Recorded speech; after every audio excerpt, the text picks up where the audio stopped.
You might not believe it, but this tiny toy boat is packed with surprising physics. For instance, it's one of the rare machines without a single moving part, yet moves very smoothly. And to top it off, it's one of the simplest machines you'll ever find, with very few parts. There are many misconceptions about how pop-pop boats work and where the pop-pop sound comes from. If you think the sound comes from the back of those two pipes, it's recommended that you watch the whole video. I'll also explain why we can't use this boat's working mechanism in large ships. So, without further delay, let's get started. Pop-pop boats, also called putt-putt boats or candle boats, are a fun toy that's been around for over 100 years. We're not exactly sure when they were first made, but a French inventor named Thomas Piot probably came up with the idea in 1891. What's cool about them is that they can move without any moving parts. Here's how the working principle is often explained. Some say the tank stays full of water until it boils.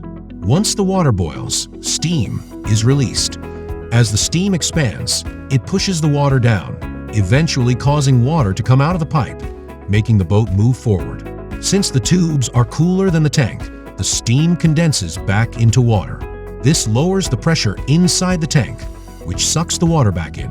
Then, the process starts over as the water boils again, repeating the cycle. But there are a few problems with this explanation. First, it's tough to fill the tank properly because of its design. Second, generating steam in the tank and having it condense in the pipes is a complex process that takes time. But in reality, the cycle frequency is 16 times per second, which means in just 0.0625 seconds, the water is pushed out and sucked back into the pipe. That's pretty mind-blowing and makes it even more interesting to figure out how it really works.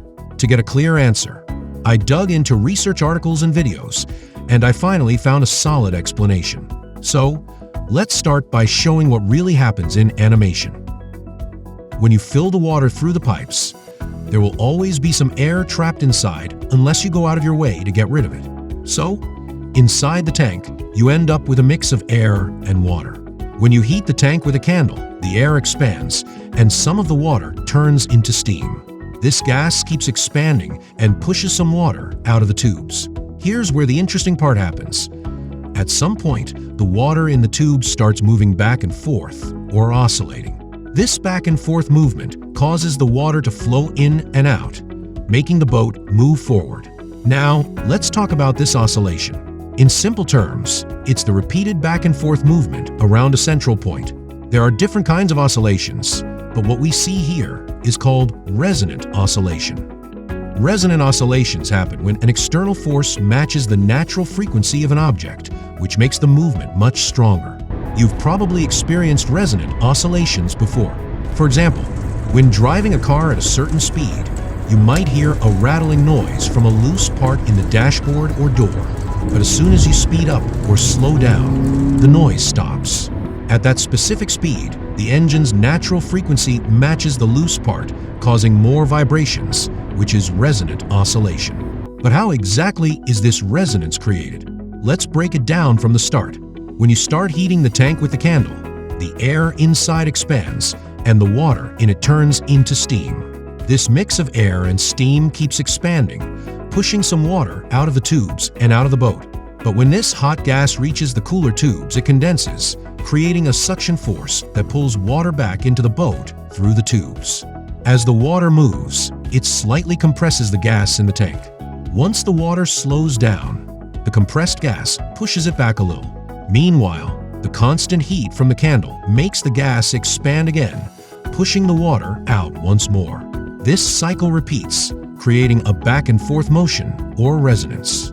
Let's use one example to help you understand better. Imagine you're holding a ball on a string. When you pull and push the ball, it swings back and forth.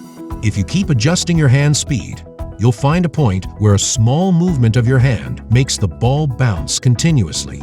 At this sweet spot, it feels like you're barely moving your hand. This happens because your hand's motion matches the ball's natural swinging speed, making the swings bigger. Now, let's relate this to our toy boat example. The ball is like the water in the tube. The string represents the gas trapped in the tank. The force of your hand is similar to the temperature difference between the tank and tube caused by the candle flame. Heating the tank is like pushing the ball down. It makes the air and water vapor expand, pushing water into the tube, similar to stretching the rubber string. Condensation of the gas in the cooler tubes is like the string pulling the ball back up. As the gas cools and condenses, it creates a suction that pulls water back into the boat, just like the string pulls the ball up after stretching. Resonance in the boat's motion is like the continuous bouncing of the ball. Just as you keep moving your hand to make the ball bounce, the ongoing heating of the boat keeps the water moving in and out, similar to the ball stretching and rebounding. As for the pop-pop sound, it actually comes from a vibration of the tank's diaphragm, not from the end of the tubes. Lastly, why don't we use this mechanism in cruise ships, even though it has no moving parts? The reason is efficiency.